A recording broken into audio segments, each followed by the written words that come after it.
নমস্কার, জয় মাতারা। আমি অ্যাস্ট্রো হিমাংশু। ভাগ্যের দুয়ার থেকে আপনাদেরকে জানাই আন্তরিক শুভেচ্ছা, ভালোবাসা। আজ আমি যে প্রেডিকশানটি করতে চলেছি, জাতকেরা হলে ডান হাতটিকে দেখুন আর জাতিকারা হলে বাঁ হাতটিকে দেখুন।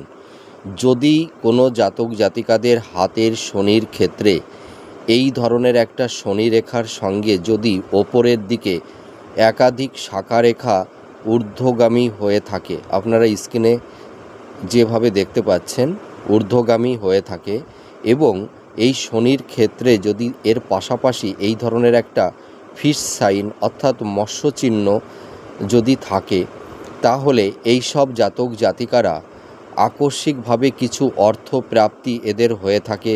সেটি হয়তো মানি মার্কেট বা শেয়ার মার্কেট থেকে কিছু বেনিফিট এরা অনেক সময় পেয়ে থাকে। তাছাড়া এর পাশাপাশি দেখা যায় লটারিতেও অনেক সময় এরা কিছু অর্থ অনেক সময় পেয়ে থাকে। তা আমি লটারি কাটতে কাউকে সাজেস্ট করি না।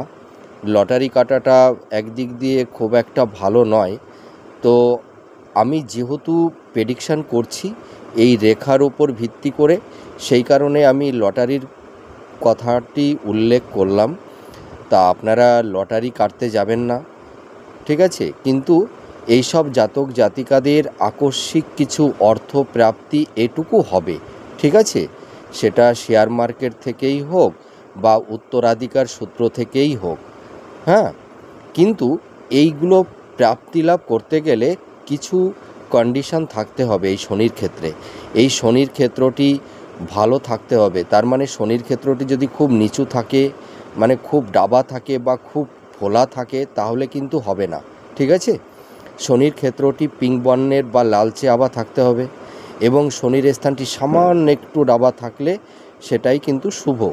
এর পাশাপাশি শনি ক্ষেত্রে কোনো আড়াআড়ি রেখা থাকলে চলবে না, কোনো ক্রস চিহ্ন থাকলে চলবে না, বা তিল চিহ্ন বা জপ চিহ্ন বা জাল চিহ্ন এইগুলো থাকলে কিন্তু এই রেখার কোনো বেনিফিট আপনারা পাবেন না।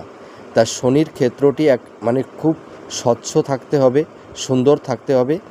তার পাশাপাশি যদি এই ধরনের চিহ্ন যদি থেকে থাকে, তাহলে আপনারা আকস্মিক কিছু অর্থ প্রাপ্তি অনেক সময় হয়ে থাকে। তা আপনারা মিলিয়ে দেখুন এই প্রেডিকশানটি কতটা ম্যাচ করছে। নমস্কার, জয় মাতারা।